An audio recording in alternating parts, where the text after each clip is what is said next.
My name is Don Robinson. I was born in Atlanta, served in the U.S. Army for 8 years. I was airborne. I guess you always are once you are.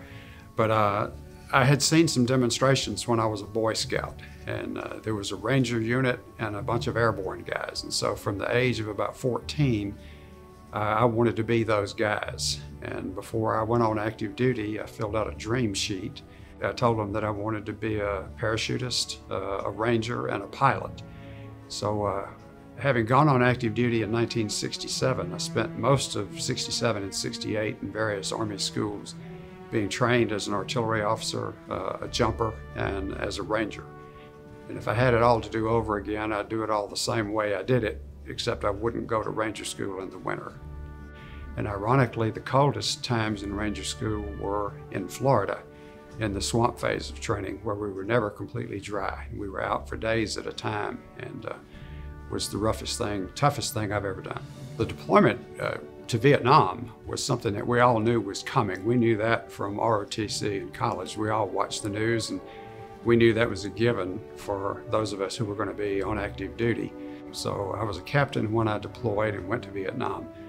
I had finished first in flight school and was offered a transition into another aircraft. So I transitioned into the Chinook and flew the CH-47C. Nothing outperformed a Chinook. It was faster than a Cobra and more nimble than the small observation helicopters. It was just a privilege to fly it.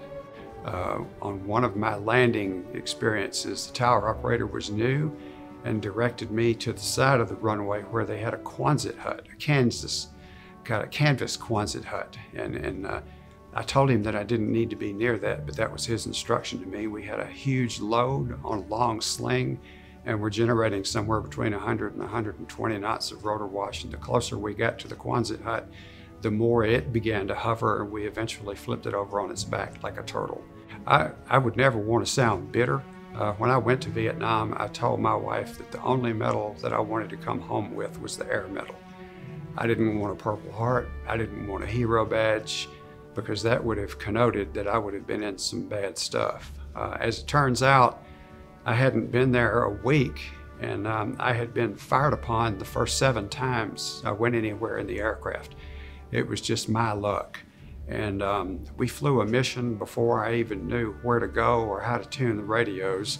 I was a Peter pilot in the right seat, and we flew 12.7 hours that day, and were put in for a Silver Star.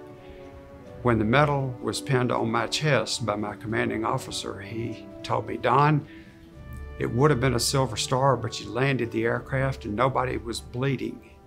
And I asked him what we got for style points. My favorite memory of Vietnam was coming home. The day I arrived, we flew into Benoit Air Base, and there were guys who were going to be boarding our aircraft to come back. And they were on one side of a partition, and we were on the other side. We were on the arrival side, they were on the departure side. And I remember my first day in Vietnam seeing the joy on their faces and hearing the catcalls from them to us, and wanting so badly to be that guy someday.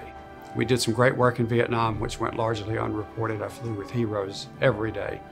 I wouldn't change a thing about my experience over there, and I would want my grandchildren and my great-grandchildren to know how it affected my life, that it made me appreciate my family, most of all, my country, and I would do it all over again, the same way.